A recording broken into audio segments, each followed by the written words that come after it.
Anda datang ke KJ, duduk saja di belakang, mendengarkan saja, tidak usah ikut ngomong, itu Anda sudah menjadi pekerja maghrib. Anda sudah mendapatkan hak dari Allah untuk ditolong. Karena Anda pasti datang ke sini ada yang karena kesedihan melihat Indonesia, ada yang karena keprihatinan, ada yang karena mencari harapan, ada yang karena mewujudkan syahadat sebenarnya Anda. Loh, saya ini bersaksi bahwa tidak ada Tuhan selain Allah dan Muhammad itu Rasulullah. Muhammad itu mandatarisnya, rasulnya, utusannya Allah. Kok kehidupan kayak begini? Kok tidak sebagaimana seharusnya yang bisa diterapkan oleh perwujudan dari kesaksian itu? Nah, Anda sedih itu tok saja sudah membuat Allah bertanggung jawab dan akan menolong Anda. Pertama, pertolongannya pribadi, keluarga, kemudian kemasyarakatan dan kenegaraan. Jadi kalau nanti Anda hidupnya menjadi lebih mudah, alhamdulillah, gitu kan? Kalau tidak menjadi lebih mudah juga alhamdulillah. Karena jangan dihitung akhirat dengan teori dunia. Karena selalu walal akhiratu khairul laka minal ula. Anda ngomong surga, Anda ngomong neraka, Anda ngomong sholat daim atau sholat mendirikan apa mengerjakan segala macam, karena Tuhan berkompromi agar supaya Anda mendapat pemahaman secara dunia. Karena Anda masih harus hidup di dunia. Tapi sesungguhnya seluruhnya nanti Anda akan pahami secara akhirat dengan pemahaman yang sama sekali baru yang sekarang sejumlah orang mulai mengetahuinya, tapi kebanyakan orang tidak akan pernah mengetahuinya. Kan gitu. Jadi kalau nanti Anda besok dagangnya lebih laris, bos lebih suka sama Anda dan Anda sendiri meningkat jadi bos, atau apapun perkembangan hidup Anda, alhamdulillah. Kalau enggak, ya enggak masalah juga, karena hitungannya kan dunia akhirat, bukan dunia dok dan bukan akhirat dok. Jadi ada seorang muslim muttaqi, seorang yang bertakwa kepada Allah, di sampingnya ada seorang yang kafir kepada Allah sepanjang hidup, dan kedua-duanya dikasih tahu malaikat Israel bahwa segera kamu berdua secara bersamaan akan saya ambil nyawa kamu. Dan sekarang pada saat terakhir ini kamu silakan minta apa? Si muslim minta, ya sekali-sekali saya sudah hidup berprihatin selama hidup ini, Mbok saya dikasih kijang Innova lah untuk anak-anak saya. Ya, kalau saya sudah sholat gak karu-karuan, ya sholat 5 waktu, ya sholat daim, sholat macam-macam sudah saya lakukan. Ya saya mintalah sekali ini kijang Innova. Ya jangan Avanza lah, ya agak naik sedikit. Terus yang kafir, yang satunya meminta lagi, permintaannya mengklimakskan tradisinya, yaitu minum sebanyak-banyaknya, berfoya-foya, sehingga dia minta sama Tuhan, tolong saya kasih minuman yang melebihi vodka, yang melebihi whisky, melebihi arak, melebihi apa nek cara Jogja apa ya, ciu, pokoknya yang rasa yang lebih dari itu. Kemudian Israel bilang sama atasannya, yaitu Jibril alaihissalam, dan Jibril langsung melaporkan kepada Allah. Ini ada dua orang, yang satu muttaqi, yang satu kafir, meminta kepada Allah, dan Allah mengatakan, oke, yang kafir saya kabulkan, yang muslim tidak saya kabulkan.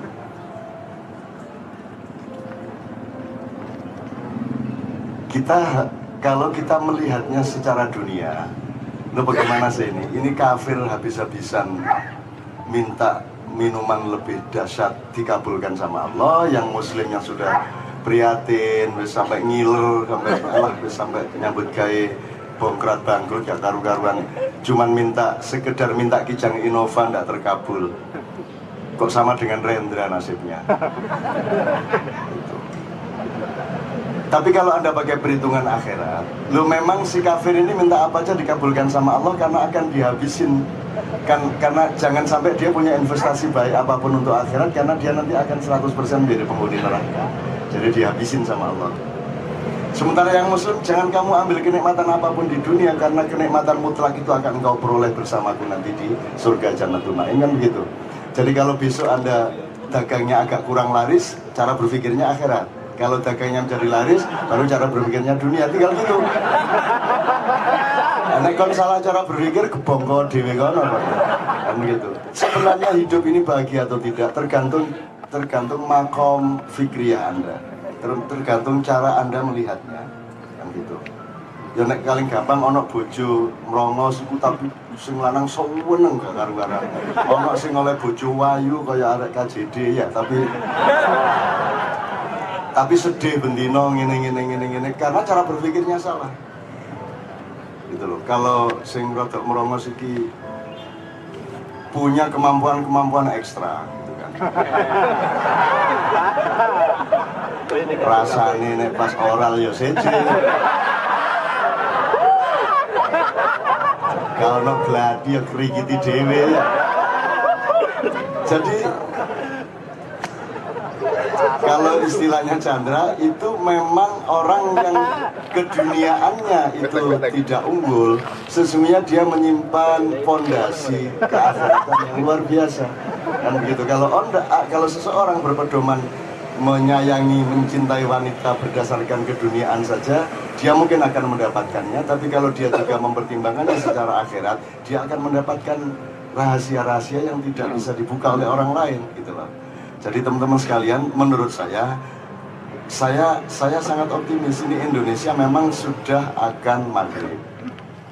Dan Anda adalah pekerjanya, dan Anda tidak perlu ngapa-ngapain. Kalau Anda cara berpikirnya Indonesia dan dunia, kan nggak ada gunanya KC ini. Nggak jadi parpol, nggak jadi gerakan demonstrasi untuk mendesak apa-apa.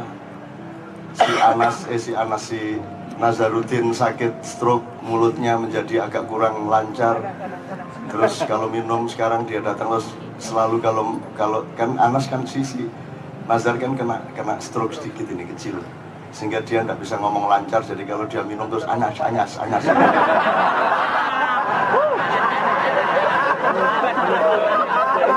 Jadi dia sukar mengatupkan bibirnya, nggak bisa panas. Itu kan orang normal, dia sudah agak celat, jadi anyas.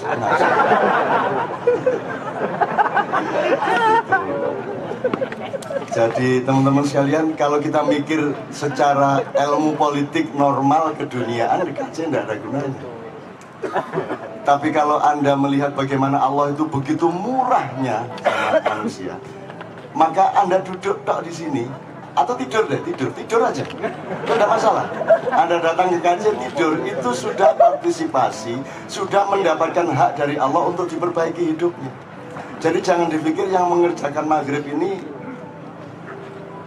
cuman kita saja, semua Allah sudah pasang. Nah, Allah memasang orang, memasang kelompok, memasang aulia, memasang siapapun, pekerja-pekerja, kepala-kepala dinas, itu dengan rahasianya sendiri. Tapi saya bisa katakan sama Anda, dan saya sudah puluhan kali mengatakan sama Anda, kita akan segera mengalami maghrib. Dan maghrib itu bukan sesuatu yang jelek. Memang wingit itu artinya sandet itu ya berkeliarannya menjelang maghrib, habis subuh, menjelang subuh. Di situ manusia sedang berada pada momentum pancaroba, sehingga ada kecenderungan untuk menjadi agak lemah mentalnya, agak menjadi berkurang daya intelektualnya, dan menjadi agak buram spiritualnya. Sehingga orang sangat mudah dipengaruhi pada saat-saat itu dan mudah ditembus oleh macam-macam pada momentum-momentum suruk atau maghrib itu. Tapi kalau maghrib, masyrik kan memang itu tradisi sunnahnya Allah, jadi tidak ada masalah. Ya subuh, habis itu duhur, habis itu maghrib. Setelah maghrib kan ada isya, setelah isya kan ada keindahan sholatul lail, ada keindahan macam-macam. Kan gitu. Jadi Anda tidak perlu panik dengan bangsa menunggu maghrib. Ini kan memancing saja menurut saya, teman-teman. Karena sesungguhnya Anda adalah pekerja maghrib, dan di luar Anda, jangan dipikir di Indonesia nggak ada yang mengerjakan maghrib. Ada yang mengerjakan maghrib, dan ada juga yang pekerjaannya pekerjaan strategis sungguhan di Indonesia ini. Jadi Anda tenang aja gini, tidak ada masalah, karena ada pembagian tugas. Mau tidak mau, Allah tidak perlu kasih ayat baru, cukup ayat di Al-Quran dan yang sebelumnya itu sudah cukup, karena itu sama dengan gitu, kun fayakun. Kun fayakun itu Allah menciptakan sunnah dan hukum alam sedemikian rupa, dan itu berlaku sampai berakhirnya hidup di dunia. Dan untuk supaya Anda beol nanti malam habis sahur, itu Allah tidak perlu kun fayakun lagi. Ayo, ngising. Ayo, enggak. Itu sudah otomatis, sama dengan Amerika itu seberapa besar pengaruhnya di sini tidak harus setiap saat menciptakan strategi, rekayasa dan seterusnya, tidak harus. Karena sudah otomatis, Anda sudah menjadi bagian dari otomatis dari sunnah Allah. Semakin Anda melakukan yang beliau mengatakan tadi, sholat abadi tadi, maka semakin tradisi yang berlaku pada diri Anda itu akan merupakan kehendak Allah dengan sendirinya. Kan masalah manusia kan cuma bagaimana memperpendek jarak antara kehendak dia dengan kehendaknya Allah. Semakin kehendak Anda sesuai atau kondusif atau kompatibel dengan kehendak Allah, maka maghrib dan tidak maghrib menjadi masalah mudah. Nah, maghribnya manusia itu ada yang lamban, ada yang cepat. Nah, untuk orang Indonesia itu maghribnya lamban sekali. Apa yang di bangsa lain sudah busuk, di sini belum busuk. Karena kita sangat pandai terhadap kebusukan. Karena kita sangat bisa hidup dalam kebusukan. Kita memiliki kemampuan mental untuk bergembira di dalam penderitaan, kan begitu. Jadi bangsa Indonesia untuk dihancurkan lama banget waktunya, dan tidak akan pernah bisa hancur, karena Anda memang disetup Allah untuk menjadi calon pemimpin sebentar lagi. Suatu hari kita akan diembargo oleh Amerika, dan itulah rezeki terbesarnya Indonesia. Anda akan diembargo, dan setelah itu Anda akan mengumpulkan duit banyak-banyak di antara Anda sendiri, karena Anda akan punya kemampuan baru untuk menjadi bangsa yang mandiri. Dalam 3 tahun kemandirian itu akan menciptakan satu kebangkitan nasional yang kedua, akan menciptakan proklamasi yang sejati, dan setelah itu dunia akan kagum sama Anda, karena Anda tidak akan pernah menjajah dunia, karena Anda ini orangnya sangat sayang sama orang lain. Bangsa Indonesia itu bangsa yang pemurah, ngalah, tidak akan pernah mau jadi juara dunia sepak bola, nggak akan mau, karena kita sangat ngalah. Gila apa? Bayangkan Eropa sudah hebatnya kayak gitu, Amerika Latin hebatnya kayak gitu, masa kita biarkan mereka kalah oleh kita? Enggak dong, kita kan sudah tinggi peradabannya. Bukan orang yang senang menikmati penderitaan orang lain. Bayangkan menderitanya Messi kalau sampai Argentina kita kalahkan. Maka kita jangan sampai menang. Ini soal sepak bola, tapi ini serius teman-teman sekalian. Jadi Anda harus percaya bahwa Anda ini cikal bakalnya seluruh peradaban. Anda ngomong apa? Anda ngomong pertanian, ya mbahnya pertanian ya orang Indonesia, orang Nusantara. Terserah mau sebut Jawa, mau sebut Sunda, mau sebut Atlantis, mau sebut Lemurian, sebut Tirantea, terserah. Tapi pokoknya mbahnya ya Anda. Anda ngomong pelaut, Anda ngomong teknologi kapal, Anda ngomong penguasaan maritim, ya mbahnya kita. Kalau Anda ngomong mengenai strategi politik dan bagaimana political coolness, bagaimana seorang pejalan dan pelaku politik memiliki hati yang sangat dingin, ya tidak ada yang ngelawan kita. Gitu loh. Kita sebenarnya memiliki kemampuan-kemampuan yang luar biasa. Wong kita sama mati aja santai kok. Tidak ada orang, siapa ya? Orang Indonesia kan selalu kerjaannya sama mati itu deket banget. Naik motor, nyerobot-nyerobot, itu kan dia, kapan saja ada peluang nyerobot dia serobot. Kan gitu kan. Dan itu kan sebenarnya adalah takarrub ilal maut. Dan itu bangsa Indonesia tidak ada masalah. Naik di menara, memperbaiki kabel, itu kalau di mana-mana kan kayak astronot, pakai kabel-kabel, pakai tali. Di sini enggak kok. Naik aja pakai sendal jepit, cuma pakai segini, kaos oblong sambil ngempit rokok gini. Bangsa kita ini bangsa besar, bangsa yang sama kematian lebih besar, sama kehidupan lebih besar. Kenapa bangsa-bangsa pada berebut minyak, pada berebut segala macam? Karena mereka lebih kecil daripada dunia, mereka lebih rendah daripada kehidupan, dan kita lebih tinggi daripada kehidupan. Kita ini aksani takwim, dan jangan mau dipengaruhi oleh sistem apapun untuk menjadi asfala safilin. Karena dan untuk aksani takwim itu ya tetap orang Indonesia aja. Macet kayak gini nih, kalau orang Amerika itu sudah revolusi 5 tahun yang lalu. Di Indonesia tidak ada revolusi, karena mereka sangat mampu menikmati macet. Frustrasinya sebentar aja, setelah itu ketawa-ketawa terus bikin hadis palsu. Apabila terdengar suara azan dari masjid dan suara sirine dari pusat-pusat informasi Ramadan, tetapi orang-orang itu masih berada di kendaraannya masing-masing, sehingga dia tidak bisa cepat membatalkan puasanya, maka sungguh mereka termasuk golongan orang-orang yang kena macet. Hadis rawahu Rasulullah Said. Ya apa? Di mana-mana orang harusnya revolusi ya, enggak. Indonesia revolusi apa kurang, penderitaannya kurang. Kalau cuman begini belum ini. Kalau untuk marifatullah enggak perlu penderitaan.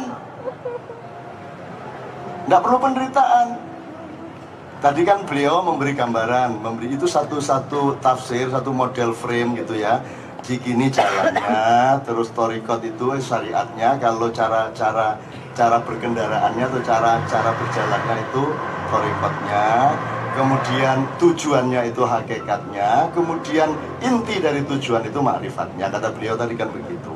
Orang Indonesia itu juga tidak taat-taat amat sama struktur 4 ini. Jadi kalau orang Indonesia mau kemana, lu terserah-serah gua.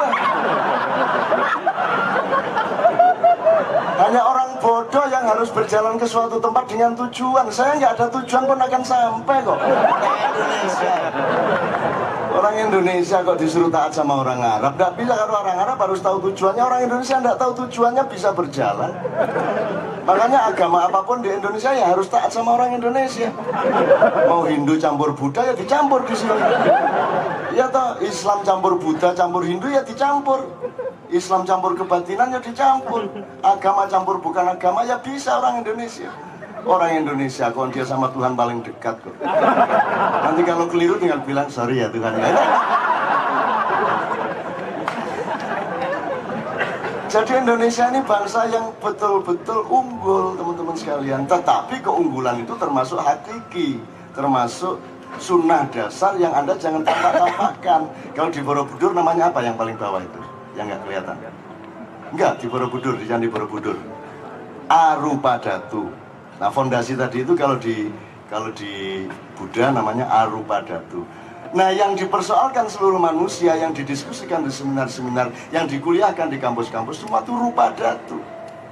Nah susahnya mereka tidak ingat bahwa sesungguhnya rupa datu itu tidak bisa berdiri tanpa ada kejelasan arupa datu. Dan itu hanya di Indonesia ada begitu-begitu. Ada Islam kesini ditafsirkan oleh orang Indonesia. Yang benar yang mana? Islamnya apa tafsirnya? Angeli. Ada disiplin, jangan sampai tafsir lebih indah daripada yang ditafsirkan. Tetapi sesungguhnya tetap torikotnya, makrifatnya, maupun syariat dan maupun syariat dan hakikatnya, tetap pada akhirnya adalah ada di tangan kedaulatan manusia yang asani takwim itu. Makanya kalau ngomong sholat, semua yang Anda omongkan kan berlakunya setelah Rasulullah umur 53 tahun. Rasulullah selama separuh hidupnya lebih kan tidak pernah sholat 5 waktu. Rasulullah kan tidak dididik seperti di SD Al-Amin Al-Opola Al-Ala ya. Kan pendidikannya kan selalu dididik dengan Quran dan hadis. Lah tidak ada satu nabi pun di dunia yang dididik dengan Quran dan hadis. Nabi sopo sing dididik? Masa Nabi Muhammad dididik dengan hadis dhewe? Gak ono ceritane. Nabi Isa enggak pernah sholat 5 waktu, Nabi Yunus enggak pernah sholat 5 waktu. Tetapi mereka melakukan sholat. Cuman prosedur dan aturan teknis sholat setelah Rasulullah itu disesuaikan dengan struktur dan komposisi mental moral spiritualnya manusia zaman Muhammad dan sesudahnya. Maka dikasih sholat 5 waktu, meskipun asal usulnya 50 kan gitu. Terus Muhammad ya itu juga kan adegan yang lucu. Ya masa Tuhan bisa dinyang, masa 50 terus Musa ketemu Muhammad, mat gatel lah bang saya kegat dapuran umatmu ping 50 apa ping 5 itu dobel ping 50. Terus kono balik kono ditawar. Terus Muhammad nyuwun sewu Gusti Allah kula niku tak kandhani lek kula. Kanjeng Nabi Musa terus mboten tiyat umat kula. Aku ya wis seru lah kon meneng ae. Jadi Allah itu ya iseng-iseng, diem-diem kok yang ngasih 50. Padahal dia juga sudah tahu mana bisa 50. 5 aja udah bikin kaos sosial. Itu sudah toko-toko udah ribut sama karyawannya karena untuk sholat maghrib kan harus istirahat dan tidak diberi waktu sama juragan-juragan di toko-toko itu aja lah. Kok pengen saya ikat mas? Lah ya bayang lo saiki sama nyambut gawe di Pondok Indah Mall sembayang pengen saya ikat coba ya. Ngeluh. Dan Tuhan ya tahu itu dan Tuhan memang iseng-iseng dia tak kasih 50 jajal Muhammad karena dia Arabnya cuma separuh.